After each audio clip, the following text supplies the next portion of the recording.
علی بھی اگلا سوال ہے، قربانی کے جانور میں کون کون سے ایسے عیوب ہیں جن کی بنا پر قربانی کرنا جائز نہیں ہوگی؟ عید قربان کی قربانی واجب ہے یا کہ سنت؟ عید قربان کی قربانی جو ہے آلموسٹ امت میں اتفاق ہے کہ یہ سنت مؤکدہ ہے، واجب نہیں ہے۔ صرف حنفی تھوڑے سے اس معاملے میں سختی کا شکار ہوئے ہیں، اور وہ سختی ان کی حدیث کے ظاہری الفاظ پہ دیکھا جائے تو کسی حد تک جسٹیفائی بھی ہے۔ سنن ابن ماجہ میں حدیث ہے، المستدرک حاکم کے اندر موجود ہے، مسند امام احمد میں ہے، امام حاکم نے بھی اسے صحیح کہا، امام ذہبی نے بھی موافقت کی کہ جو لوگ استطاعت کے باوجود قربانی نہیں کرتے وہ ہماری عیدگاہوں سے دور رہیں۔ تو اس میں چونکہ ایک وعید ہے، اس کی وجہ سے امام حنیفہ کا یہ موقف ہے کہ عید قربان کی قربانی واجب ہے۔ لیکن ہم پہلے بھی آپ کو بتاتے ہیں کہ احادیث کو آپ نے صحابہ کے فہم کے مطابق دیکھ کے چلنا ہے، سلف کے فہم کے مطابق نہیں، صحابہ کے فہم کے مطابق۔ سلف تو امام حنیفہ بھی ہیں، انہوں نے فہم غلط لے لیا ہے، تو سلف کے فہم سے مراد ہے صحابہ کا فہم۔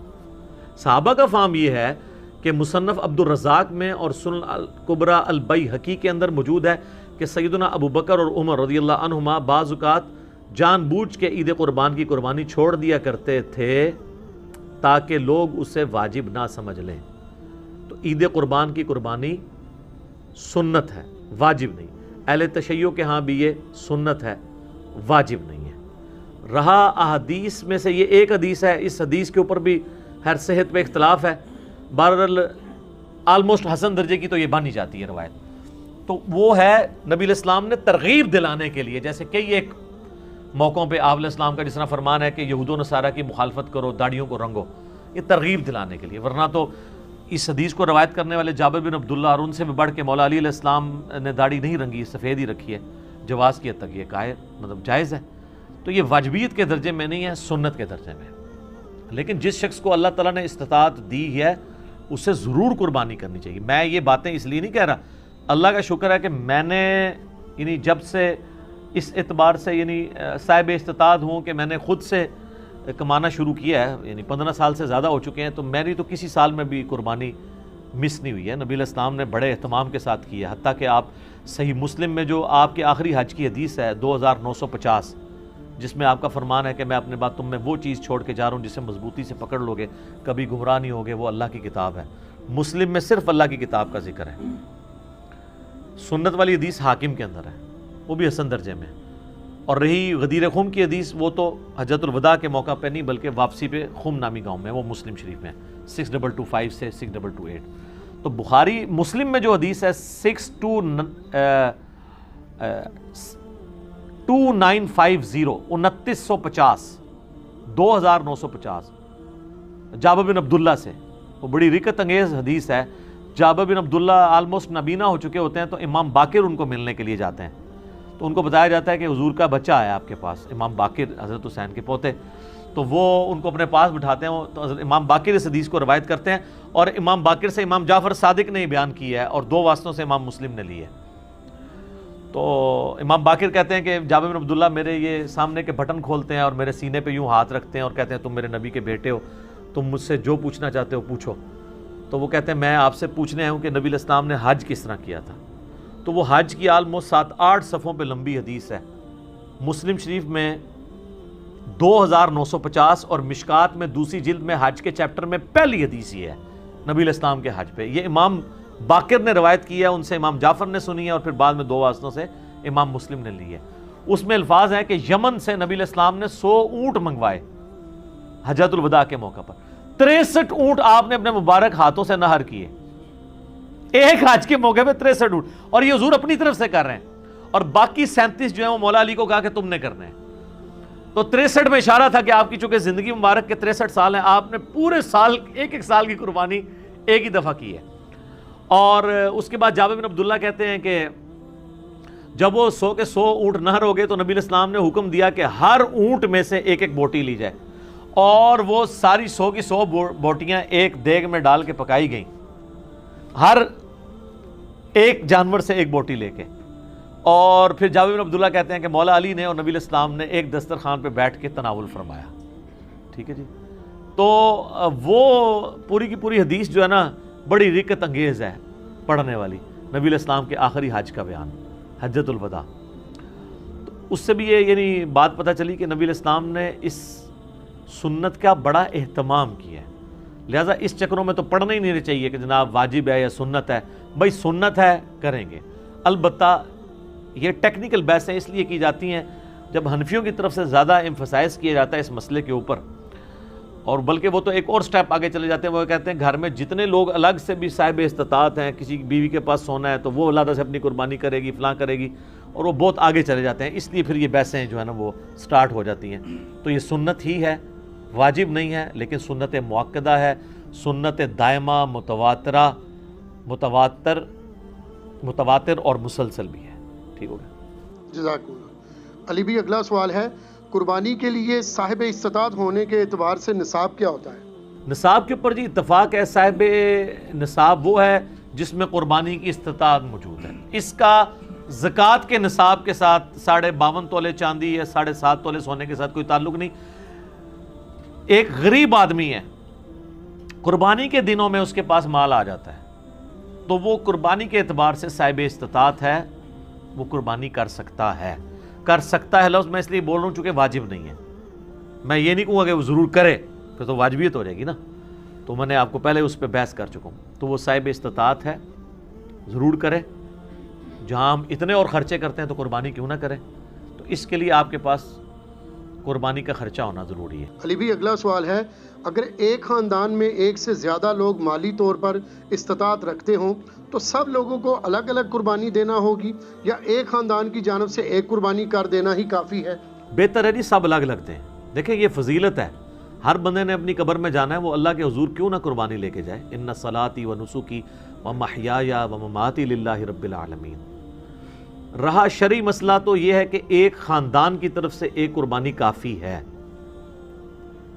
وہ سنن ابن ماجہ میں بھی اور جامع ترمذی میں حدیث موجود ہے. ابو ایوب انصاری رضی اللہ تعالیٰ عنہ سے جب پوچھا گیا تو انہوں نے فرمایا کہ ہم نبی علیہ السلام کے زمانے میں ایک خاندان کی طرف سے ایک ہی بکری قربان کیا کرتے تھے. پھر بعد میں جب لوگ باہم دولت میں ایک دوسرے پہ فخر کرنا شروع کر دیا تو پھر ایک سے زیادہ لوگ جانور قربان کرنا شروع کر دیا لوگوں نے. اور ایک اور حدیث ہے سنن ابن ماجہ میں بھی، المستدرک للحاکم میں، ایک اور صحابی کہتے ہیں کہ ہم تو ہمیشہ سے پورے خاندان کی طرف سے ایک ہی جانور قربان کیا کرتے تھے، بکری یا بکرا، اور لیکن اب میرے گھر والے مجھے اکساتے ہیں تو ہم یعنی ایک دوسرے پہ روب ڈالنے کے لیے کہ ہمسایوں نے تو 3 بکرے دیے ہیں، تم کیوں ایک. یہ صحابہ کے زمانے میں بھی ہے. سر یہ جو ہائری پیڑی ہے جو ہم کہتے ہیں نا، اس پیڑی نے تینا کرتا، یہ وہ جو ایک خاندانی ٹسل ہے. یہ تو وہ صحابی کہتے ہیں اب مجبوراً ہمیں اپنے گھر والوں کے اکسانے کے الفاظ ہیں، اکسانے پہ ہم بھی 1-2 بکرے زیادہ کر دیتے ہیں. ورنہ شرعی مسئلہ یہی ہے کہ ایک خاندان کی طرف سے ایک قربانی. یہ خاندان سے مراد ایک چولہا ہے. ایک چولہا اس اعتبار سے کہ میاں بیوی بچے. اب آپ کو گھر ایسا لے آئیں کہ جہاں پہ 5 فیملیز رہ رہی ہیں اور چولہا ایک ہو تو وہ آپ کہیں گے ایک قربانی نہیں، وہ 5 خاندان ہے. چولہا عموماً بولا جاتا ہے اس اعتبار سے کہ ایک کوئی مرد ہے، اس کی بیوی اس کے ساتھ ہے، اس نے ماں باپ بھی اپنے ساتھ رکھے ہوئے ہیں، ایک ہی چولہے سے کھا رہے ہیں، تو وہ اس اعتبار سے ایک خاندان ہے. تو لیکن اگر 5 خاندان ایک جگہ پہ رہ رہے ہیں اور دیگ پکاتے ہیں اور وہ کہیں چولہا ہمارا ایک ہے، تو دیگ پک رہی ہے تو سر ایک گائے بھی لے سکتے ہیں، وہ 5 مل کے 5 حصے اس میں رکھ لیں. 5 تو خیر کم سے کم ہے، زیادہ سے زیادہ 7 ہے. اچھا یہ بھی بات لوگوں میں مشہور ہے کہ جی 7 ضروری پورے کر رہے ہیں. نہیں، 7 زیادہ سے زیادہ. ایک بندہ بھی ایک گائے دے سکتا ہے، 2 بندے بھی مل کے ایک گائے دے سکتے ہیں. بکرا نہیں 2 بندے مل کے دے سکتے گائے. تو اگر 5 گھر میں خاندان ہے، ویسے خرچے ان کے علیحدہ ہیں. صرف ایک چولہا اکٹھا ہونے سے یہ نہیں ہوگا کہ ایک خاندان بنے گا. اب یہ تو نہیں ہے کہ بھی ایک بھائی کی سالی کی شادی آئی ہے تو دوسرا بھائی اس کے بچوں کو وہ بوٹ لے کے دے رہا ہے اور 7 جوڑا لے کے دے رہا ہے. وہ اپنے باقی خرچے بھی تو کر رہے ہیں نا. تو اس اعتبار سے اگر میاں بیوی بچے یہ ایک خاندان ہے، چاہے وہ 5 بھائی اکٹھے رہ رہے ہیں، چولہا اکٹھا جل رہا ہے، پھر بھی وہ 5 خاندان تصور ہوں گے. ہر ایک خاندان کو اپنی قربانی الگ سے دینی چاہیے اور اس سنت کے اوپر عمل کرنا چاہیے. ایک خاندان کی طرف سے ایک قربانی کر لینا کافی ہے. ٹھیک ہے. علی بھی اگلا سوال ہے، اگر کوئی شخص آلریڈی مقروض ہے تو کیا وہ قربانی دینے کے لیے قرضہ اٹھا سکتا ہے یا قربانی نہ دے؟ قربانی کیوں نہ دے جی، کروڑ پتی لوگ بھی مقروض ہیں. یہ بڑے بڑے فیکٹریوں کے مالکوں سے آپ پوچھیں، انہوں نے کروڑوں میں قرضے اٹھائے ہوئے ہیں. وہ ایکویٹی تو ان کی 40% ہے، 60% تو ڈیٹ انہوں نے بینکوں سے اٹھایا ہوا ہے. وہ تو سب سے پہلے تو ان کی قربانی ساقط ہو جائے گی جو امریکن بیل چپ فٹ شدہ جو ہے منگوا کے یہاں پہ قربان کر رہے ہیں. اگر آپ ان کو دیکھیں مقروض وہ بھی ہیں. یہ قرضہ جو ہے یہ عارضی قرضہ ہے. یہ اس قرضے کو وہ قرضہ نہیں کہا جاتا کہ جس کی بنیاد پہ قرضہ یہ ہے کہ ایک بندہ قرضے کے تلے اس طرح دب گیا کہ اس کی 2 وقت کی روٹی محال ہو گئی ہے اور وہ روکی سوکی کھا کے گزارا کر رہا ہے، اس کو مقروض کہا جاتا ہے. کروڑ پتی لوگوں کو مقروض نہیں کہا جاتا. وہ تمہارے پرائم منسٹر صاحب بھی کہتے ہیں اتنی تنخواہ لے کے بھی کہ میرا مشکل سے چولہا جلتا ہے. تو قربانی تو پرائم منسٹر میں بھی کوئی نہیں بن رہی ہوگی. اس طریقے سے اگر دیکھا جائے بڑے بڑے فیکٹری آنرز جو ہیں تو وہ اس طرح نہیں ہے. قرضہ اٹھا کے آپ کریں. یہ کمیٹی آپ نے قرضے ہی تو ڈالی ہوتی ہے، کمیٹی ڈال لیں. سالی کی شادی کے لیے ڈالتے ہیں، بھائی کی شادی کے لیے ڈالتے ہیں کمیٹیاں، اور وہ جوتیاں اور کپڑے ہوں تب بھی نئے لے کے دیتے ہیں بچوں کو. اس کا خرچہ نکالیں تو ایک بیل میں حصہ ڈالنے سے تو کم ہی بنتا ہے. یہ بیل میں حصہ ڈالنا تو اس سے کم ہی بنتا ہے. آج کل ایک ایوریج شادی کے اوپر 15-20 ہزار روپے لگ جاتا ہے. تو سر 12-13 ہزار روپے کا آپ بیل میں حصہ نہیں ڈال سکتے. ضروری ہے کہ آپ نے بکرا ہی لینا ہے، بیل میں حصہ ڈال لیں. تو یہ جو آپ نے کمیٹی بھی ڈالی ہوتی ہے، اگر ایک سپوز لاکھ روپے کی آپ کی کمیٹی نکلی ہے، تیسری یا چوتھی، اور 10,000 روپیہ مہینہ ہے، تو چوتھی آپ نے کمیٹی جب لے لی ہے تو آپ نے ابھی تک تو 40,000 اس کو جمع کروایا ہے نا کمیٹی والے کو. 60,000 تو آپ نے بعد میں کرانے ہیں، لیکن لاکھ روپے آپ نے پہلے ہی اٹھا لیا ہے. تو 60,000 کے تو آپ بھی مقروض ہیں. تو پھر تو دنیا میں کوئی بندہ ہی نہیں بچے گا. لوگ اتنے بولے بن کے نہ کہتے ہیں. کئی لوگ پوچھ رہے تھے وہ جی قرضہ بھی ہے، زکوٰۃ بھی دینی ہے، قرضہ بھی جو مائنس کریں گے، اور مائنس بھی کتنے الٹے طریقے سے کرتے ہیں. اس طریقے سے تو الٹا اس کو زکوٰۃ دینی پڑ جائے گی. وہ پتہ کس طرح کر رہے ہوتے ہیں. مثلا ایک بندے کا کاروبار ہے 1 کروڑ روپے کا، 40 لاکھ روپیہ اس کا اپنا تھا سرمایہ، 60 لاکھ اس نے بینک سے اٹھایا قرضہ. کتنا ہو گیا؟ 1 کروڑ. اب وہ جب حساب کرنے لگتا ہے نا سال بعد، وہ کہتا ہے جی میں نے 1 کروڑ روپیہ کاروبار میں لگایا ہوا ہے، تو 1 کروڑ کی زکوٰۃ جو ہے وہ کیسے نکالی. وہ پھر کہتا ہے کہ دیکھیں جی میرا تو اپنا تھا 40، 60 میں نے بینک سے اٹھایا، تو 60 میں سے 40 نکل گئے، تو 20 لاکھ کا تو میں ابھی بھی مقروض ہوں. تو میں تو مقروض ہوں، میں کیوں زکوٰۃ دوں گا؟ حالانکہ وہ بیوقوف بھول جاتا ہے کہ کاروبار میں اس نے 1 کروڑ لگایا ہوا ہے. یہ 60 لاکھ 1 کروڑ میں سے مائنس ہونے ہیں، 40 لاکھ میں سے نہیں مائنس ہونے. 40 لاکھ تو اس کا اپنا تھا نا، 60,000 اس نے قرضہ اٹھایا، تو ٹوٹل کتنا ہوا؟ 1 کروڑ. اب کاروبار میں 1 کروڑ لگا ہوا ہے، 1 کروڑ میں سے 60 لاکھ مائنس ہونا ہے. اپنے 40 جو بھی وہ 60 کاٹ دیتے. ٹھیک ہے. ویسے ماشاءاللہ آپ ان کو دیکھیں، ان پڑھ چٹے ان پڑھ ہے، کروڑوں کا بزنس کر رہے ہیں. آپ کو جناب زبانی پورے دن کا حساب کتاب بتا دیں گے، اور نام نہیں اپنا لکھ سکتے. کاروبار میں اتنے تیز ہیں. دعائے قنوت پھر بھی نہیں یاد ہوگی ان کو. جنازے تو ویسے ہی نہیں آتا نا، غور پہ ہے کوئی اور. تو یہ سارے بہانے ہیں جی قربانی کے. میں تو پوری کوشش کرتا ہوں کہ اس کے اوپر لوگوں کو ترغیب دلائی جائے کہ قربانی نہ مس کریں. سر یہ بہت بڑی نعمت ہے. آپ قیامت والے دن اور کچھ نہیں ہے تو حضرت ابراہیم علیہ السلام سے سفارش کے لیے عرض کر سکتے ہیں. ان کی سنت کو زندہ رکھا، ان کی سنت آپ نے زندہ، سنت ابراہیمی کو زندہ رکھا.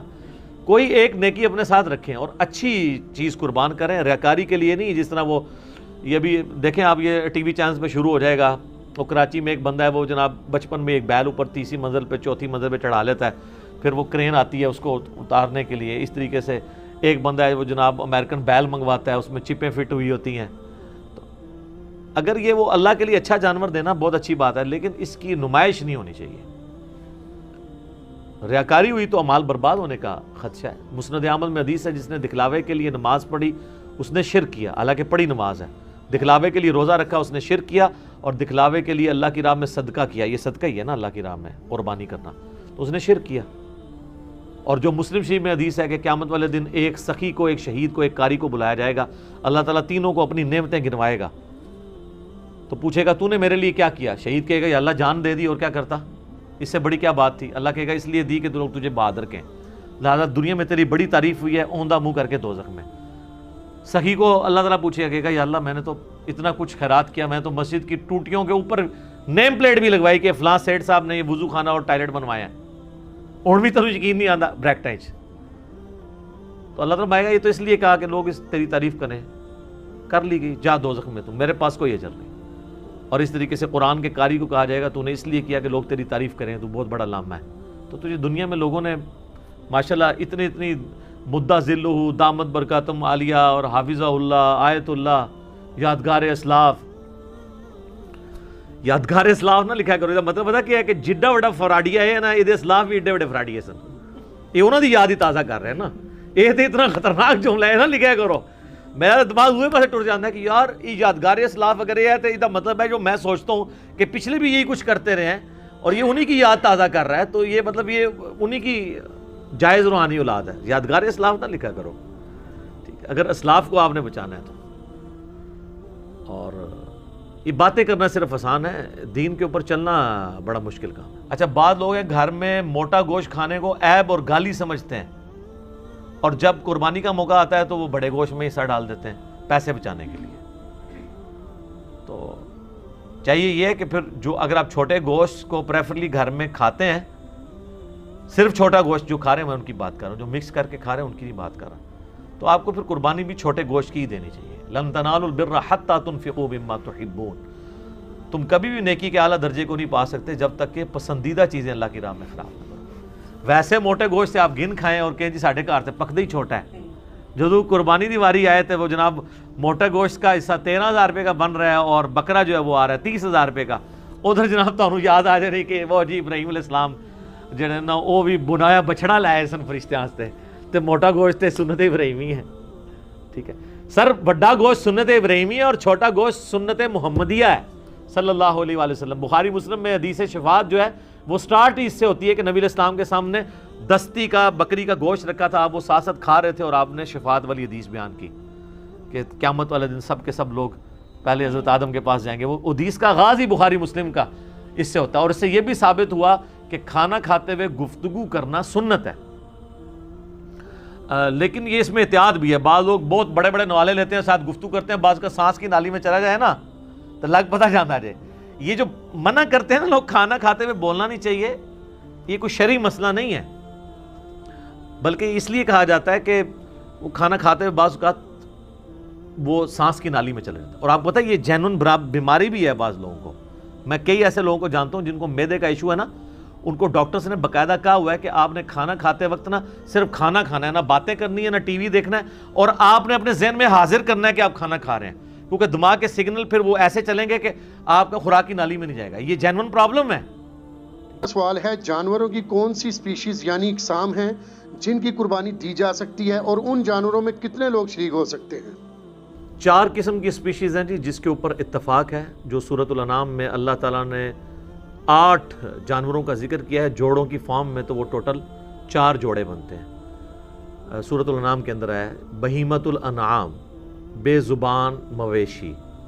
اس میں کہا گیا کہ بھیڑ اور بکری اور گائے اور اونٹ، یہ 4 ہے.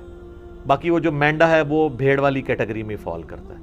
یہ 4 جوڑے بن کے 8 ہو گئے. تو یہ 4 سپیشیز ہیں جن کی قربانی ہے، بھیڑ، بکری، گائے اور اونٹ. اب اس میں یہ بھی کوئی تفریق نہیں ہے کہ میل ہے یا فیمیل. اس میں پریفر یہ ہے کہ دودھ دینے والی جانور کو نہ ذبح کیا جائے، دوسرے کو ہی کیا جائے، لیکن فیمیل کی بھی قربانی لگ جاتی ہے.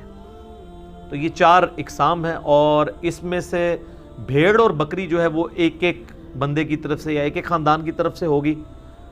رہا اونٹ اور گائے، اس کے اندر 7 لوگ شریک ہو سکتے ہیں. پریفریبلی یہی ہے. صحیح مسلم میں حدیث ہے، صلح حدیبیہ کے موقع پر نبی علیہ السلام نے جو عمرے کے لیے گئے ہوئے تھے، تو عمرے کے لیے بھی آپ حدیثات لے کے جا سکتے ہیں، تو 7 لوگوں کو گائے اور اونٹ میں شریک کیا. جامع ترمذی میں ایک حدیث ہے کہ 10 لوگوں کو حج کے علاوہ قربانی کے موقع پہ کیا گیا. بعض لوگ اس حدیث کی صحت کے اوپر بھی گفتگو کرتے ہیں، حسن درجے کی روایت ہے.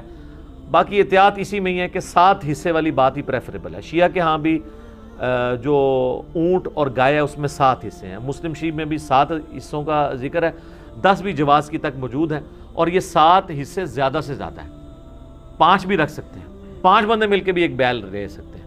اور اس میں یہ نہیں ہے وہ کہتے ہیں نہیں لیں تو 5 لیکن اس سے 7 کریں, 5 پورے کر لیں اور باقی جو 2 بچے نا اس کے پھر 5 کر کے تھوڑے تھوڑے سب کو دیں. تو میتھمیٹیکلی تو لگ و شکار ہے جس کو کہتے ہیں, یعنی کمر درمیان میں, آپ چاہے سرانے والی سائڈ پہ سر رکھیں چاہے وہ پانتی والی سائڈ پہ.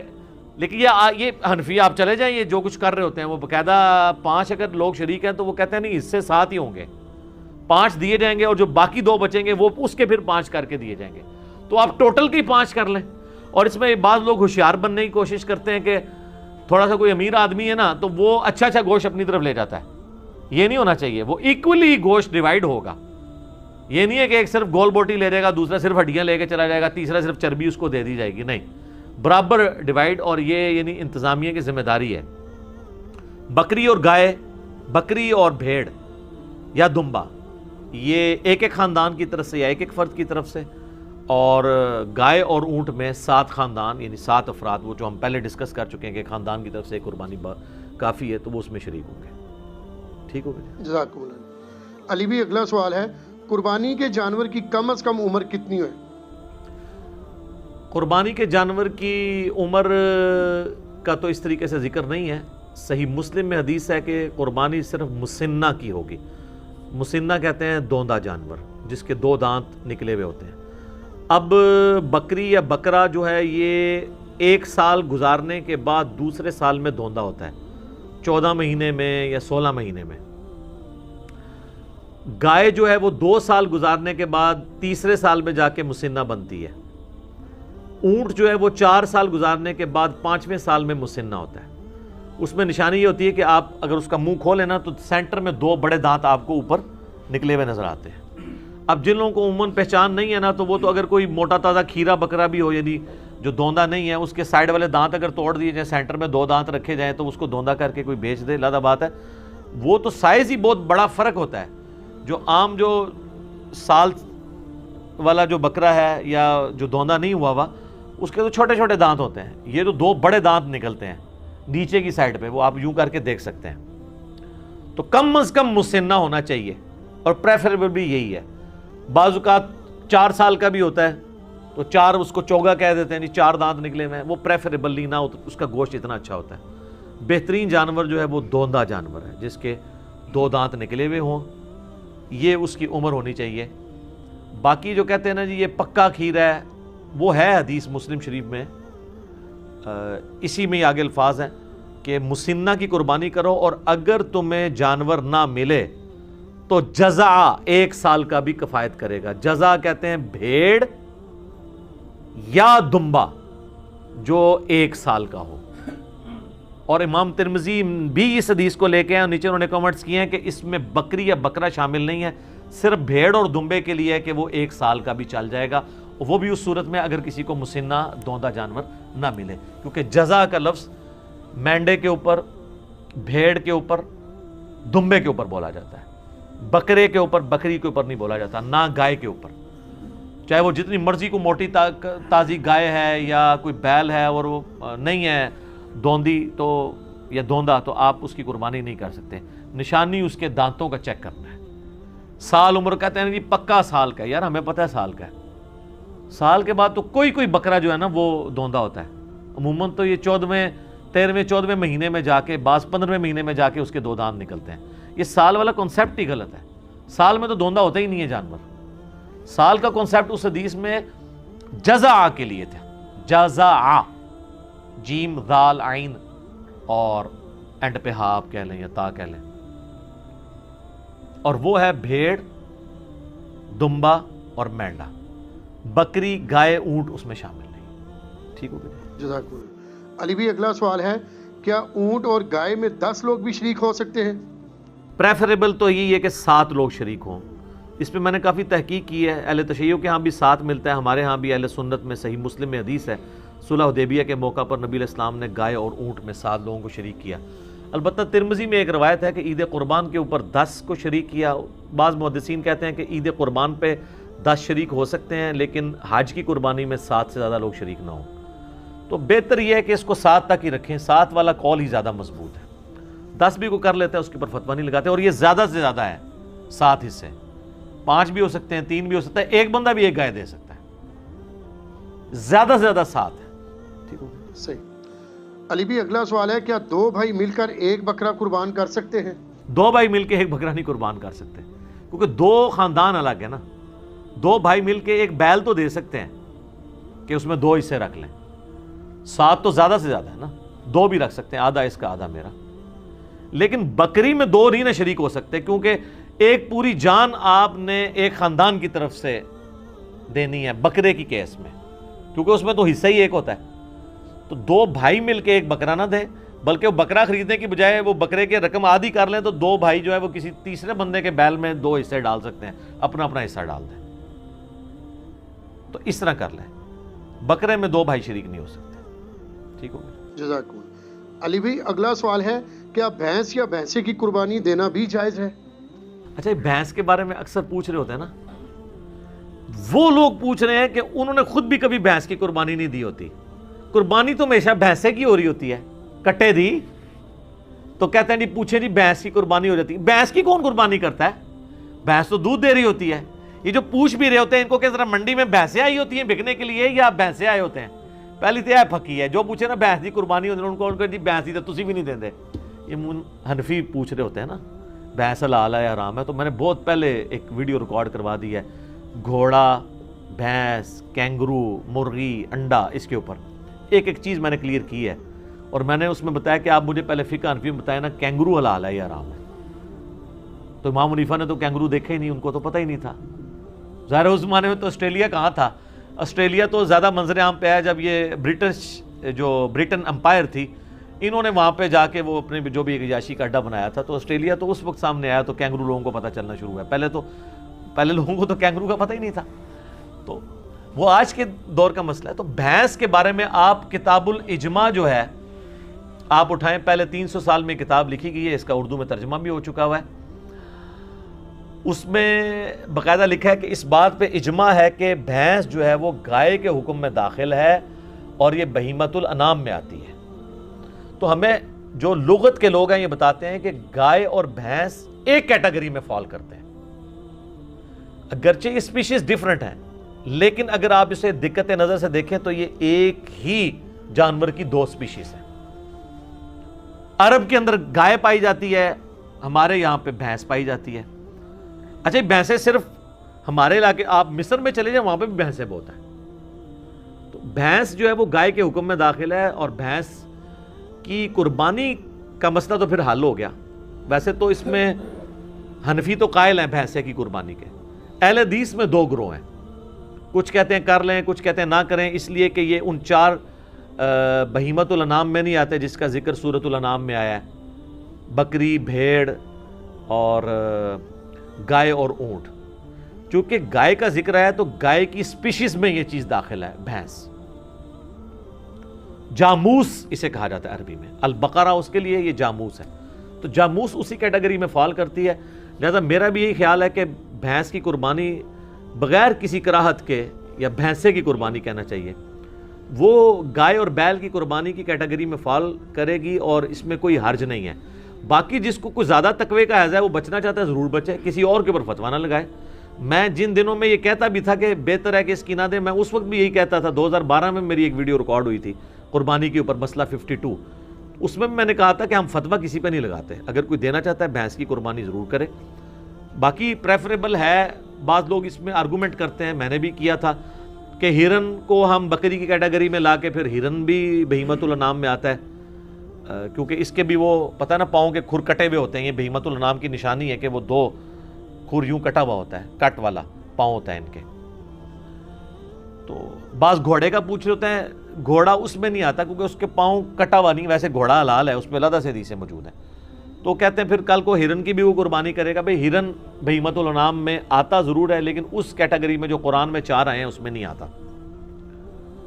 قرآن کی کیٹیگری میں, گائے کی کیٹیگری میں بھینس خود بخود فال کرتی ہے, لہذا بھینس یا بھینسے کی قربانی گویا گائے کی قربانی میں شامل ہے. اور یہ ہر علاقے کی اپنی غذا ہے. ہم لوگ تو یہ سرخ گوشت سے ڈرتے ہیں نا تھوڑا سا کھاتے ہوئے بھینس کے گوشت کو, لیکن آپ اگر کے پی میں چلے جائیں نا تو ہمارے جو پٹھان بھائی ہیں نا وہ بھینس کا گوشت جو ہے زیادہ شوق سے کھاتے ہیں ایز کمپیئر ٹو گائے کے گوشت کے. تو لہٰذا بھینس کی قربانی آپ کو پوچھے, اس کو کہنا بھینس چھوڑو, بھینسا کہا کرو، کیونکہ بھینس تو دودھ دیتی ہے، وہ کس نے قربان کرنی ہے؟ کوئی بیمار ہو جائے، کوئی بالکل لاغر ہو جائے، اس طرح کی بھینس اگر قربانی کے لیے آتی ہے تو اس کی قربانی بھی نہیں لگے گی، یہ ذہن میں رکھیے گا۔ ہاں تو بھینسے کی قربانی لگنی چاہیے جو صحیح تازہ ہو، بہترین قسم کا، تو وہ اس کا گوشت بھی اچھا ہے۔ اور ٹھیک ہے، سنت ابراہیمی میں آئے گا، بنا ہوا بچڑا جو ہے وہ حضرت ابراہیم علیہ السلام بھی لے آئے تھے، قرآن میں آتا ہے، ان کو بعد میں پتہ چلا کہ یہ تو فرشتے ہیں، کھاتے نہیں ہیں، پہلے تو ان کو پتہ ہی نہیں چلا۔ اس سے عقیدہ علم غیب بھی کلیئر ہوتا ہے، ٹھیک ہے۔ تو وہ ڈر گئے اپنے دل میں کہ یہ کیوں نہیں کھا رہے، میرا نمک کہیں مجھے نقصان پہنچانے تو نہیں آئے۔ تو پھر فرشتوں نے کہا نہیں، ہم انسانی شکل میں آئے، ہم ہے فرشتے ہیں، قوم لوط پہ عذاب لے کے ہیں۔ تو بھینس بالکل حلال ہے جی، اور حلال بھی ہے، اس کی قربانی بھی گائے کی کیٹیگری میں فال کرتی ہے، تو بے فکر ہو کے کریں، کوئی مسئلہ نہیں ہے۔ جزاک اللہ۔ علی بھی اگلا سوال ہے، قربانی کے جانور میں کون کون سے ایسے عیوب ہیں جن کی بنا پر قربانی کرنا جائز نہیں ہوگی؟ دیکھیں، سب سے بڑا عیب تو یہ ہے کہ وہ دوندا نہیں ہے، تو وہ قربانی نہیں ہوگی۔ جو مسلم شریف میں حدیث ہے کہ صرف مسنہ کی قربانی ہوگی، دوندے کی، اور اگر تم دوندا نہ پاؤ تو جزع 1 سال کا کفایت کرے گا۔ اور جزع کے بارے میں امام ترمذی نے ساتھ لکھ دیا اس حدیث کے کانٹیکسٹ میں، کیونکہ ترمذی میں بھی حدیث ہے، مسلم میں بھی موجود ہے، ترمذی میں بھی، کہ جزع سے مراد بھیڑ اور دمبا یا مینڈا آتا ہے، بکری اس میں فال نہیں کرتی، نہ گائے اور اونٹ، تو دوندے کی قربانی ہوگی، یہ تو ہوگی ایک بیسک شرط۔ باقی جامعہ ترمذی، ابو داؤد، نسائی، ابن ماجہ میں کئی ایک احادیث ہیں جن میں نبی علیہ السلام نے فرمایا کہ کسی ایسے جانور کی قربانی نہ کرو جس کے کان کٹے ہوئے ہوں، سینگ ٹوٹا ہوا ہو، اس کے جسم پہ گوشت کم ہو، وہ لاغر ہو، وہ بیمار ہو، کوئی بھی اس کے اندر زہری عیب ہو، لنگڑا ہو۔ یہ سارے الفاظ ابو داؤد، ترمذی، ابن ماجہ، نسائی میں موجود ہیں۔ لنگڑا، سینگ ٹوٹا، لاغر، کانا، آنکھ نکلی ہوئی، یعنی جو ایک جانور کو دیکھ کے آپ کہہ سکتے ہیں یہ عیب ہے اس کے اندر، کان کٹا ہوا ہے، سینگ، بعض اوقات جینون کوئی ایسے بیل ہوتے ہیں جو جن کو ہم مونے بکریاں یا مونے بیل کہتے ہیں، جن کے وہ سینگ نہیں ہوتے، لیکن بعض اوقات ایسا بھی ہوتا ہے کہ ایک کا سینگ ٹوٹ گیا تو دوسرے کو وہ ریتی پھیر کے مونا کر لیتے ہیں۔ وہ ہم نے کسی ایکسپرٹ کو دکھانا ہے کہ یہ سینگ جو ہے یہ جینون مونا ہے یا یہ مونا کسی اسلامی بھائی نے بنا دیا ایسے، ٹھیک ہے، کیونکہ ایک سینگ ٹوٹا تھا تو دوسرا بھی توڑ دیا، اور اس کے بھی چانسز ہوتے ہیں کہ سینگ ٹوٹا ہوا اور وہ کسی طریقے سے اس کے اوپر کوئی ایڈہیسو لگا کے وقتی طور پہ اس کو جوڑ دیا جائے۔ تو یہ جب آپ یہ سینگوں والی بھی کوئی بھی جانور آپ لیں نا تو اس کو ذرا زور سے پکڑ کے کھینچ لیا کریں، کیونکہ یہ بے شک ایلفی سے بھی جوڑا ہو نا، وہ جھٹکا نہیں برداشت کرتی، الا یہ ہے کہ کوئی انجینئر ہو تو وہ اس میں کوئی پیچ فٹ کر دے، تو ظاہر ہے وہ تو آپ جتنا 2 بندے بھی کھینچیں گے سینگ نہیں ٹوٹنے لگا، یہ پاسبل ہے۔ یہ جس طرح آپ کو پتا دانت ٹوٹ جائے نا تو ڈرل کر کے نا اس کا وہ فیمیل پورشن نیچے رکھتے ہیں، میل پورشن اوپر سے اس کو وہ چوڑی کے ساتھ کس دیتے ہیں۔ اگر اس طرح کا کوئی ڈرل کر کے وہ نیچے اس کے کوئی پھنسا دی جائے اس طریقے سے اس کا فیمیل پورشن، اور اوپر سے سینگ میں وہ کر کے، تو پھر تو ظاہر آپ کھینچیں گے بھی تو نہیں جائے گا۔ تو بہرحال اس میں تسلی کریں، اس لیول پہ تو خیر بہت کوئی سمجھدار ہوا تو وہ جائے گا، ادروائز زیادہ تر تو وہ جس طریقے سے جوڑتے ہیں تو مونا بکرا ہو یا سینگ والا ہو، دونوں کو چیک ضرور کر لیا کریں کہ یہ عیب جو ہے نا اس کے اندر موجود نہ ہو۔ تو اس طرح کے عیوب جب ہوں گے، کان کٹا ہوا ہوگا، کانا ہوگا، یا اس کی ٹانگ ٹوٹی بھی ہوگی، یا لاغر ہوگا، بیمار ہوگا، پھر اس کی قربانی نہیں لگے گی، کیونکہ لن تنالوا البر حتی تنفقوا مما تحبون، تم نیکی کے کبھی بھی اعلیٰ درجے کو نہیں پا سکتے جب تک کہ اپنی پسندیدہ چیزیں اللہ کی راہ میں قربان نہ کر دو۔ پارہ نمبر 4 کا آغاز اسی سے ہو رہا ہے، سورۃ النساء کی آیت ہے۔ تو یہ جناب وہ عیوب ہے۔ اور عیب کے والے سے ایک چیز یہ بھی یاد رکھیے گا، اگر عیب جانور میں بعد میں پیدا ہوا ہے نا تو پھر اس کو عیب نہیں کہا جائے گا۔ مصنف عبدالرزاق کے اندر حدیث ہے کہ عبداللہ ابن زبیر نے ایک کانی اونٹنی دیکھی تو انہوں نے کہا اگر تو یہ کانی جو ہے نا وہ خریدنے کے بعد ہوئی ہے نا پھر تو قربانی کر لو، اور اگر یہ خریدنے سے پہلے کی تھی تو اس کی قربانی کوئی نہیں۔ اس طرح کوئی زخمی ہے، کوئی جانور چھلانگ مار کے ٹانگ توڑ لی ہے اس نے اپنی اور بعد میں زخمی ہوا ہے خریدنے کے بعد، تو اس کی قربانی لگ جائے گی، پہلے سے تھا پھر نہیں لگی۔ ٹھیک ہوگا جی، جزاک اللہ۔ علی بھی اگلا سوال ہے، اگر قربانی کا جانور زخمی ہو جائے، بیمار ہو جائے یا پھر مر جائے تو کیا نیا جانور خریدنا ضروری ہوگا؟ نیا جانور کوئی خریدنا ضروری نہیں ہے. لا یکلف اللہ نفسا الا وسعہا. آپ نے ظاہر جمع پوجی کے ساتھ یہ سب کچھ کیا, اب وہ ایک قدرتی آفت اللہ کی طرف سے آ گئی ہے, تو اب اللہ تعالیٰ آپ کو مجبور نہیں کرتا کہ جی آپ نے ضرور نیا جانور خریدنا ہے. ظاہر ہے کہ آپ نے تو اپنی کمٹمنٹ شو کر دی تھی, اور بعض اوقات جانور لینے کے بعد بیمار ہو جاتا ہے, تو اب لینے کے بعد بیمار ہوا ہے اور آپ کسی ایکسپرٹ کو دکھائیں اور وہ کہے کہ یہ قربانی تک نہیں چلے گا, تو آپ قربانی سے پہلے اسے ذبح کر لیں تاکہ کم از کم اس کا گوشت تو کھا سکیں. یہ نہ ہو کہ وہ آرام موت مر جائے, وہ آپ کھانے کے قابل بھی نہ رہے. تو قربانی آپ کی اللہ کے حضور لکھی گئی سر. وہ تو سورۃ الحج میں ہے کہ اللہ تعالیٰ کو نہ تو گوشت پہنچتا ہے نہ خون, وہ تو تمہارے دلوں کے تقوی کو دیکھتا ہے. صحیح مسلم میں حدیث ہے اللہ تعالیٰ تمہاری شکلوں اور مال کو نہیں دیکھتا, دلوں اور اعمال کو دیکھتا ہے. لہٰذا اگر اس طرح کا کوئی مسئلہ ہو گیا تو ٹینشن لینے والی ضرورت نہیں ہے. اسی طریقے سے اس میں ایک فقہ حنفی والوں نے ایک پتہ نہیں مسئلہ گھاڑ لیا ہے. وہ کہتے ہیں کہ اگر کسی شخص پہ قربانی سنت موقدہ تھی ہمارے نزدیک اور ان کے نزدیک واجب تھی, اور اس نے جانور لیا تو اس کا جانور مر گیا یا زخمی ہوا اور ذبح کرنا پڑ گیا, تو خیر ہے, اس کو نیا جانور لینے کی ضرورت نہیں. لیکن اگر کسی غریب آدمی نے لیا اور اس کا اس طرح مر گیا تو اس کو تو لازمی لینا پڑے گا. یہ بالکل الٹ بات ہے نا, یعنی جو بالکل وہ اس بیچارے نے تو پہلے اتنی مصیبت سے لیا ہے. وہ کہتے ہیں اس لیے کہ اس نے جان بوجھ کے اپنے اوپر واجب کروا لیا ہے, کیونکہ انہوں نے ایک بنیادی غلط کھڑی کر لی تھی. تو وہ کہتے ہیں کہ اس کی وہ اس منت کی کیٹیگری میں فال کر جائے گا جیسے منت پوری کرنی ہی کرنی ہوتی ہے. تو منت اگر آپ نے پوری کرانی ہے تو منت توڑوا لیں اس سے, اور 3 روزے غریب سے رکھوا لیں, کیونکہ بخاری مسلم میں آتا ہے قسم توڑنے کا جو کفارہ ہے وہی منت کا کفارہ ہے. تو وہ بلکہ قرآن میں سورہ المائدہ کی آیت نمبر 89 کے اندر یہ کفارہ آیا ہے. 3 روزے رکھ لے بجائے کہ بیچارہ پھر پیسے جوڑنا شروع کرے. تو یہ بالکل باطل مسئلہ ہے. آپ کی قربانی ہو گئی, ٹھیک ہو گئی. جزاک اللہ. علی بھی اگلا سوال ہے, عموماً اہل سنت کے ہاں خصی جانور یعنی سیکشول ڈسیبل کی قربانی بڑے شوق سے کی جاتی ہے, جبکہ اہل تشیع ایسے جانور کی قربانی کو حرام سمجھتے ہیں. بلکہ اہل حدیث کا ایک فرقہ جماعت المسلمین بھی خصی جانور کی قربانی کو جائز نہیں سمجھتا. اس حوالے سے آپ کا کیا موقف ہے؟ دیکھیں, خصی جانور کے بارے میں یہ جو موقف ہے نا اہل تشیع کی طرف جو منسوب کیا گیا کہ وہ اس کو حرام سمجھتے ہیں, تو یہ ایک مت ہے جو ان کی پبلک کے اندر بھی ہے.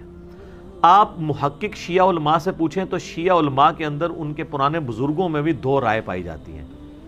ایک مطلقاً خصی جانور کی قربانی کو حلال سمجھتے ہیں, دوسرے جو ہیں اسے حرام کی کیٹیگری میں نہیں سمجھتے, وہ کہتے ہیں پریفریبل ہے کہ نہ کیا جائے. لیکن آپ کو پتہ ہے جب یہ معاملات آگے چلتے ہیں نا تو پھر زیادہ سختی آنا شروع ہو جاتی ہے دونوں طرف سے. اور اب یہ ہے کہ شیعہ کی منڈیاں زیادہ لگی ہوئی ہیں, جیسے وہ کہتے ہیں شیعہ مچھی شیعہ جانور, اور وہاں پہ خصی جانور کھڑے ہوئے ہوتے ہیں. حالانکہ آپ شیعہ علماء سے میں نے باقاعدہ اس کے اوپر پوری ڈیبیٹ کی ہے. وہ کہتے ہیں جی ہمارا یہ کیٹاگوریکل موقف نہیں ہے, ہمارے ہاں 2 اقوال ہیں, اور جو دوسرے لوگ ہیں نا جو خصی کی جانور کی قربانی کو جائز نہیں سمجھتے وہ حرام کی کیٹیگری میں نہیں سمجھتے ہیں. وہ فتویٰ نہیں لگاتے کہ آپ کی ہوگی نہیں, وہ کہتے ہیں کہ بہتر ہے کہ یہ نہ ہو. جماعت المسلمین والے تو خیر بہت سخت ہیں, اہل حدیث کا یہ ایک ٹوٹا ہوا ایک سب سیکٹ آپ کہہ لیں, اور وہ کہتے ہیں چونکہ یہ بھی ایک عیب ہے جو جانور کے اندر موجود ہے. وہ کہتے ہیں انسان میں اگر یہ عیب ہو, خصی ہونا, سیکچولی ڈسیبل, تو یہ عیب ہے تو جانور میں کیوں نہیں ہے. یہ وہ لاجک پیش کرتے ہیں. دیکھیں اس معاملے میں میرا موقف پہلے کافی سخت تھا, لیکن میں نے ان 5-7 سالوں میں کافی اس کے اوپر ایمفسائز کیا ہے, تو میں اس رزلٹ پہ پہنچا ہوں کہ اس میں آپ کو سختی نہیں کرنی چاہیے. اگرچہ جب میرا سخت بھی موقف تھا نا تو میں نے اس وقت بھی کہا تھا کہ اگر کوئی قربانی دیتا ہے ہم اس پہ فتویٰ نہیں لگاتے, نہ اسے یہ کہتے ہیں کہ اس کی قربانی نہیں ہوگی. یہ اکتوبر 2012 میں میرا مسئلہ 52 ریکارڈ ہوا تھا. اللہ کا شکر ہے کہ میں جب کبھی بھی اجتہادی مسائل پہ بولتا ہوں نا تو میں اپنے لیے ایک راستہ ضرور باقی رکھتا ہوں, کیونکہ مسئلہ اجتہادی ہوتا ہے نا, نص قطعی تو نہیں ہوتا. تو بعد میں جب مجھے کبھی کسی موقف میں ڈھیلا موقف اڈاپٹ کرنا پڑے تو میرے لیے کوئی مسئلہ نہیں ہوتا, کیونکہ میں نے پہلے بھی کوئی سخت موقف نہیں اڈاپٹ کیا ہوتا. جیسے امام کے پیچھے فاتحہ کا مسئلہ ہے, میں نے اتنے شد و مت سے بیان کیا تھا, اس وقت بھی کہا تھا کہ جہری نمازوں میں جو امام کے پیچھے فاتحہ نہیں پڑھتے تو میں یہ نہیں کہتا ان کی نماز نہیں ہوتی ہے. خیر بعد میں اللہ نے شرح صدر کیا تو یہ سمجھ آئی کہ یہ جاری نمازوں میں پیچھے نہ پڑھنے والا عمل زیادہ بہتر ہے. تو مجھے ویڈیو ریکارڈ کراتے ہوئے بھی کوئی مسئلہ نہیں ہو رہا تھا, میں نے پہلے اس کو حلال حرام کا مسئلہ بھی نہیں بنایا تھا. خصی کے معاملے میں بھی یہی ہے. پہلے تو آپ اس کو سمجھ لیں کہ یہ خصی جانور کو عیب کے طور پر جن لوگوں نے دلیل کے طور پر پیش کیا ہے، تو اس کی اصل دلیل تو ہے قرآن حکیم میں، سورہ نساء کی آیت نمبر 119، جس میں آتا ہے کہ شیطان نے کہا تھا کہ میں لوگوں کو ابھاروں گا کہ یہ جانوروں کے چیریں گے، بتوں کے نام پہ چھوڑتے تھے۔ اس میں آگے الفاظ ہیں وَلَآمُرَنَّهُمْ فَلَيُغَيِّرُنَّ خَلْقَ اللَّهِ، میں انہیں ضرور ابھاروں گا کہ تیری بنائی ہوئی تخلیق کو یہ بدلیں گے۔ تخلیق بدلنے میں ہر وہ کام داخل ہے جو نیچر کو آپ ہٹ کے کوئی کام کرتے ہیں، چاہے وہ کان چیر دیں، چاہے وہ آپ سینگ توڑ دیں کسی کا، ٹھیک ہے۔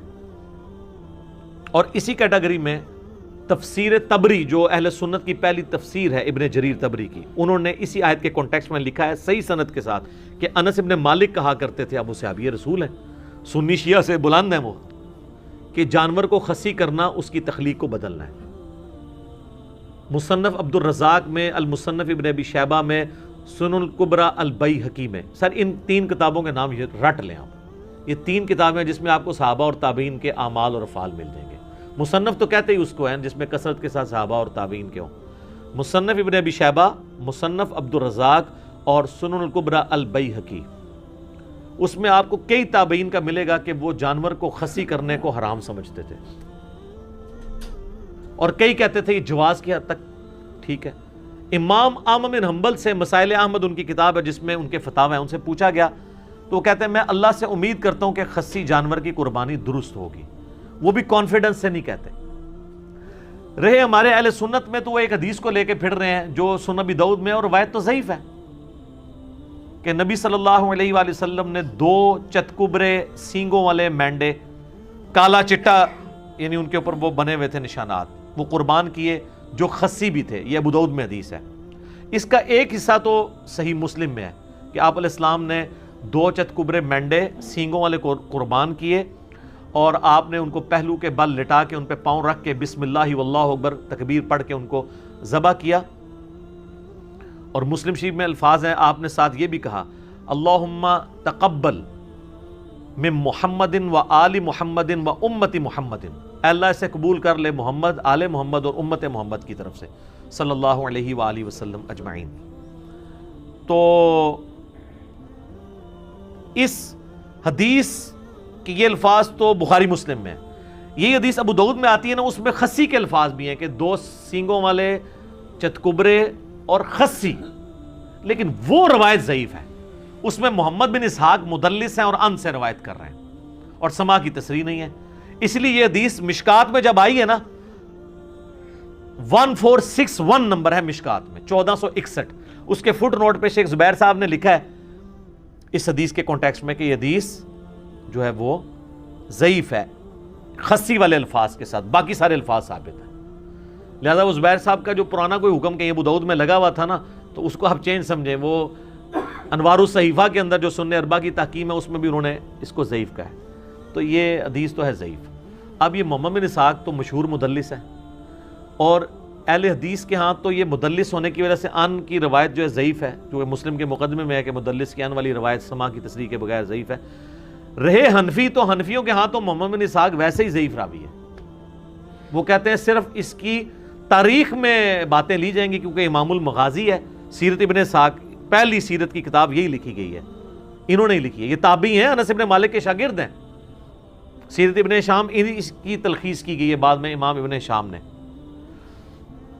وہ جو فاتحہ خلف الامام والی حدیث ہے نا ابو داؤد کی کہ فجر کی نماز میں بھی صحابہ پیچھے پڑھ رہے تھے تو آپ فرمایا صرف فاتحہ پڑھو، اس حدیث کو تو صحیح کہتے ہیں اہل حدیث، تو اس وقت حنفی ان کو یہ جواب دیتے ہیں کہ اس میں محمد بن اسحاق ہے اور وہ ضعیف راوی ہے، اور خود یہ خصی والی حدیث جو ہے محمد بن اسحاق والی پیش کر رہے ہیں۔ دیکھا آپ نے 2 نمبری، یہی 2 نمبری اس میں کی ہوئی ہے جو ابو داؤد میں حدیث ہے نا کہ عبداللہ بن عمر بن عاص جن کو وہ دعا یاد نہیں ہوتی تھی ان کے گلے میں تختی لٹکا دیتے تھے، تو وہ تقی عثمانی صاحب بھی بیان کر رہے تھے، میں نے کہا تھا سر اس کو دیکھ لیں، پہلے تو آپ نے نام ہی غلط لیا ہے، عبداللہ بن عمر نہیں ہے، عبداللہ بن عمر بن عاص ہے جس کو اردو میں عمرو لکھا جاتا ہے، اور دوسرا یہ ہے کہ اس میں تو محمد بن اسحاق ہے جو آپ کے نزدیک ضعیف ہے، تو آپ یہ روایت کس طرح آگے بیان کر رہے ہیں کہ تعویذ لٹکاؤ گلے کے اندر؟ تو محمد بن اسحاق مدلس ہیں، ان سے روایت کر رہے ہیں، لہذا یہ روایت ہوگی ضعیف، اور اس کو اہل حدیث کہیں پیش ہی نہ کریں آپ کہ وہی خصی جانور قربانی کی، خصی جانور کی قربانی کی۔ اسی وجہ سے جماعت المسلمین والوں کا یہ موقف ہے کہ خسی جانور قربانی نہ کی جائے۔ اب یہ خسی جانور کا مسئلہ جو کر رہے ہیں ان کا مسئلہ بھی ٹوٹل اجتہاد پہ کھڑا ہوا ہے، نہ کرنے والوں کا بھی اجتہاد پہ کھڑا ہوا ہے۔ تو جب مسئلہ اجتہادی ہے تو پھر یہ نص نہ رہی۔ البتہ جو نہ کرنے والے ہیں وہ نص سے اس کو دلیل ضرور پکڑتے ہیں، وَلَا آمُرَنَّهُمْ فَلَيُغَيِّرُنَّ خَلْقَ اللَّهِ۔ اس کا جواب جو خسی کی جائز سمجھتے ہیں نا وہ بڑا زبردست جواب دیتے ہیں، اور میں سمجھتا ہوں کہ مولانا اسحاق صاحب رحمہ اللہ تعالیٰ نے اس مسئلے کو کافی حد تک حل کیا ہے۔ آپ کو پتہ ہے وہ اتحاد امت کے داعی تھے، اور ان کو یہ بھی ڈر نہیں ہوتا تھا کہ مسئلہ شیعہ کو سپورٹ کر رہا ہے یا اہل حدیث کو کر رہا ہے، وہ جس کے بھی حق میں ہوتا تھا دھڑلے سے کرتے تھے، اور ان کی کوشش ہوتی تھی کہ جو کامن آئے اس کو وہ ڈیفینڈ بھی کریں۔ لیکن اس مسئلے میں انہوں نے شیعہ کے اوپر سخت جو ہے نا گرفت کی ہے کہ یہ شیعہ نے جو مسئلہ نکالا ہے نا کہ خسی جانور کی قربانی نہیں ہوتی، اور وہ میں نے بتایا کہ مولانا اسحاق صاحب نے تو یاد ہی بات بتائی تھی، پوری بات یہ ہے کہ شیعہ میں بھی سب کا یہ موقف نہیں ہے، دو گروہ ہیں۔ میں نے باقاعدہ شیعہ کے بڑے علماء کے ساتھ ڈسکس کیا ہے، آفتاب جوادی صاحب کے ساتھ ڈسکس کیا جو بڑے محدثین میں سے ہیں، زبیر علی زئی صاحب کے وہ دوست بھی ہیں جامعۃ الکوثر اسلام آباد میں، آپ لوگوں کی بلکہ ملاقات بھی ہوئی ہے ان کے ساتھ، تو وہ بھی کہہ رہے تھے ہمارے میں بھی دو گروہ ہیں، لہٰذا یہ کوئی اتنا بڑا مسئلہ نہیں، اس کو مسئلہ بنایا جائے۔ وہ مولانا اسحاق صاحب نے بڑا پیارا جواب دیا، انہوں نے کہا کہ نبی علیہ السلام نے جو عیب گنوائے ہیں نا کہ ان عیوب کی بنیاد پہ جانوروں کی قربانی نہیں ہوگی، وہ تو ابو داؤد میں، ترمذی میں، نسائی میں، ابن ماجہ میں کیا ہیں؟ کان کٹا ہوا، سینگ ٹوٹا ہوا، لنگڑا، کانا، لاغر، بیمار۔ تو حضور علیہ السلام نے کہیں پہ بھی خسی کا ذکر نہیں کیا۔ اگر یہ مسئلہ اتنا ہی ہوتا تو کسی حدیث میں تو آ جاتا نا کہ خسی بھی وہ عیب ہے کہ جس کی وجہ سے قربانی نہ کی جائے۔ تو آپ نے اس کو نہیں، پھر انہوں نے مسئلہ حل کیا کہ خسی عیب ہے لیکن اس جانور کے لیے جو آپ نے ریپروڈکشن کے لیے رکھا ہوا ہے، جسے آپ اردو میں جفتی کروانا کہتے ہیں، تو اس کے لیے تو ظاہر ہے وہ عیب ہے۔ جیسے یہ بھینسوں کو لے جاتے ہیں باڑوں میں، بھینسوں کے پاس بھینسیں ہوتے ہیں جو ان کے پاس، تو ظاہر ہے کہ وہاں تو کوئی ایسا بھینسا تو نہیں رکھا جائے گا کہ جو وہ ان کی ریپروڈکشن نہ کر سکے، تو وہاں کے لیے وہ عیب ہے۔ اور اس میں بھی یاد رکھیں بخاری مسلم میں حدیث ہے، نبی علیہ السلام نے اس طرح کا جو وہ سیکشل ریلیشن شپ ہے نا جانوروں کا کرانے کی اجرت لینے سے منع فرمایا، یہ فری کروانا چاہیے۔ ہاں جی، جس میں شوق ہے نا وہ نیکی ہی کھٹے۔ ویسے کوئی دے دیتا ہے، جیسے وہ پیروں فقیروں کے پاس آپ جاتے ہیں دعا کے لیے اور ان کے چندہ باکس میں ڈال دیتے ہیں، وہ تو تحفے میں آ جائے گا، لیکن اس کام کی اجرت نہیں لی جا سکتی۔ تو یہ مسئلہ اس کیس میں تو یہ عیب ہے۔ رہا گوشت کھانے کے لیے تو سر اس کے لیے آپ کو کوئی مفتی نہیں بتائے گا، گوشت کی فیلڈ کے ایکسپرٹ کسائی ہیں۔ جیسے میں کہتا ہوں کہ آپ نے ایمبریولوجی کا مسئلہ پوچھنا ہے تو ڈاکٹر سے پوچھیں گے، جیولوجی کا پوچھنا ہے تو جیولوجسٹ سے پوچھیں گے۔ آپ ذرا جو گوشت کے ایکسپرٹ لوگ ہیں ان سے ذرا پوچھیں کہ جانور کا خسی ہونا اس جانور کا جس کا گوشت آپ نے کھانا ہو، یہ اس کے حق میں عیب ہے یا خوبی ہے؟ تو آپ کو بتائے گا کہ خوبی ہے، کیونکہ اس کی وجہ سے جانور موٹا تازہ ہو جاتا ہے۔ تو شریعت کو لاغر جانور مطلوب ہے قربانی کے لیے گوشت کھانے کے اعتبار سے یا موٹا؟ اچھا، باقی آپ کو پتا ہے کہ وہ جو جس کو آنڈل بکرا یہ کہتے ہیں، یعنی نان خسی جو بکرا ہوتا ہے، عام بکرا، اس کے گوشت کا بھی وہ کہتے ہیں کہ اسمیل وغیرہ کا ایشو ہے۔ خیر وہ آج کل وہ بھی ٹیکے آ گئے اور ٹیکے لگا دیتے ہیں، اسمیل ویسے ہی مر جاتی ہے، وہ ایشو اب چھوٹا رہ گیا۔ تو اس اعتبار سے اگر دیکھا جائے تو خسی ہونا قربانی کے جانور کے لیے، لیکن یہ مسئلہ میں اجتہاداً بتا رہا ہوں، آپ جس جعلی روایت کو لے کے چل رہے ہیں نا کہ یہ سنت ہے، وہ تو بالکل غلط ہے۔ وہ ابو داؤد والی روایت ضعیف ہے، محمد بن اسحاق کی تدلیس ہے، مشکات میں 1461 نمبر 1461 مشکات میں فٹ نوٹ پہ آپ دیکھ لیں، کیونکہ میرے اوپر بھی انہوں نے ہنگامہ کھڑا کیا کہ یہ کہتا ہے حدیث ضعیف ہے۔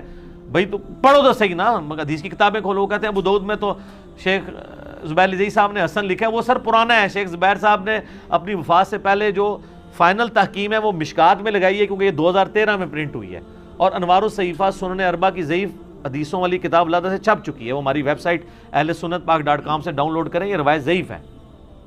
اسی لیے تو اتنے موٹے موٹے کتابچے لکھنے پڑ رہے ہیں خسی جانوروں کے اوپر، مضمون لکھنے پڑ رہے ہیں جواز ثابت کرنے کے لیے۔ شیخ زبیر صاحب کے جو شاگرد ہیں غلام مصطفیٰ ظہیر صاحب، انہوں نے باقاعدہ پورا مضمون لکھا ہے جواز ثابت کرنے کے لیے، پریفریبل نہیں، حالانکہ انہی کے اگینسٹ کئی اہل حدیث علماء ہیں، شیخ زبیر صاحب کے شاگردوں میں سے ہیں، انہوں نے اس کے خلاف مضمون لکھا ہے، نہیں خسی جانور کی قربانی نہیں ہوتی۔ تو ہمارا موقف یہ ہے کہ پریفریبل آپ نہ کریں. میں تو کئی سالوں سے خسی جانور کی قربانی نہیں کرتا ہوں. میں کہتا ہوں چلے ویسے یہ بھی ویسے مشہور غلط ہی ہوا ہے, آنڈل بکرے بھی بڑے موٹے تازے مل جاتے ہیں, یہ نہیں ہے کہ وہ مرے ہوئے ہوتے ہیں. تو لیکن اگر وہ کرتا ہے کوئی فتویٰ نہیں لگاتا ہے. لیکن یہ جو مسئلہ تھا نا کہ یہ عیب میں آتا ہے اور یہ ٹوٹلی شیعہ نے اس کو اپنی فک بنا کے پیش کیا, تو شیعہ میں بھی دو موقف ہیں. اہل سنت کے ہاں بھی یہ مسئلہ اس طریقے سے نہیں ہے. یہ خسی جانور کا مسئلہ ایک کریٹیکل مسئلہ تھا, اس لیے میں ذرا اس کے اوپر ڈیٹیل بولوں. اس کی وجہ سے کافی ایک مصیبت کھڑی ہوئی ہے. حدیثیں جو کہ ضعیف ہیں, نس میں ولا آمرنہم فلا یغیرن خلق اللہ میں فعال کرتا ہے, لیکن اس کی پھر آگے جو اقوال ہیں تفسیر طبری میں انس بن مالک کا کہ خسی کرنا یہ تخلیق بدلنے میں آتا ہے. اس صورت میں جب آپ نے وہ جانور جفتی کے لیے رکھا ہے, اگر گوشت کے لیے رکھا ہوا ہے, پھر یہ اس کے لیے عیب کے طور پہ شمار نہیں ہوگا, کیونکہ تابعین میں کئی لوگ اس کے قائل بھی ہیں. یعنی یہ اختلاف شروع سے چل رہا ہے, لہٰذا اس کو سنی شیعہ کے بجائے سنیوں میں بھی آپس میں اختلاف ہے, شیعہ میں بھی اختلاف ہے. تو آپ اگر اختلاف سے بچنا چاہتے ہیں ضرور بچیں, لیکن اس کے اوپر حرام کا فتویٰ نہیں لگائیں گے. مسئلہ اجتہادی ہے. یہ وہ عیوب نہیں ہیں جن کو نبی علیہ السلام نے کیٹاگوریکلی مینشن کیا ہے, جو ابو داؤد ترمذی نسائی ابن ماجہ میں ہے. سینگ ٹوٹا ہوا, کان کٹا ہوا, لاغر, کانا, لنگڑا, اس میں یہ فعال نہیں کرتا ہے. لہذا جماعت المسلمین والے تھوڑا اس مسئلے میں غلوف کرتے ہیں, شیعہ میں بعض لوگ غلوف کرتے ہیں. اس غلوف سے بچیں. آپ نے نہیں کرنا, نہ کریں. لوگوں کو یہ نہ کہیں کہ آپ کی قربانی نہیں ہو رہی. تو اگر آپ کرنا چاہتے ہیں تو آپ ضرور کریں, ہم آپ کو کچھ نہیں کہیں گے. خود ہم کوشش کرتے ہیں کہ ہم خسی بکرے کی قربانی نہ کریں, ہم احتیاط والی سائڈ پہ رہتے ہیں. لیکن مسئلہ پھر میں بتا رہا ہوں یہ اجتہادی ہے, یہ نس والا مسئلہ نہیں ہے. اور اگر آپ دلائل کو اگر دیکھنا شروع کریں تو مجھے مولانا اسحاق صاحب کا موقف مضبوط لگا کہ جو گوشت کے لیے جانور ہے اس کا خسی ہونا اس کا عیب نہیں ہے, اور جو جفتی کے لیے جانور ہے اس کا خسی ہونا اس کا عیب ہے. تو تھنک آؤٹ آف باکس کریں تو آپ کو کئی ایک چیزیں خود بخود کلیئر ہو جاتی ہیں. لہٰذا یہ اجتہاداً میں اس کو سمجھ رہا ہوں کہ جائز ہے. نس جو ہے نا وہ روایت ابو داؤد والی کمزور ہے, آپ جہاں سے مرضی لیں وہ روایت کمزور ہے. اس کی جتنی اسناد ہے سب میں محمد بن اسحاق مدلس ہیں اور ان سے روایت کر رہے ہیں. تو اس کی بنیاد پہ نہیں بلکہ تابعین میں سے کچھ لوگوں کی بنیاد پہ اور باقی دلائل کو دیکھنے کے بعد یعنی اس کا جواز موجود ہے.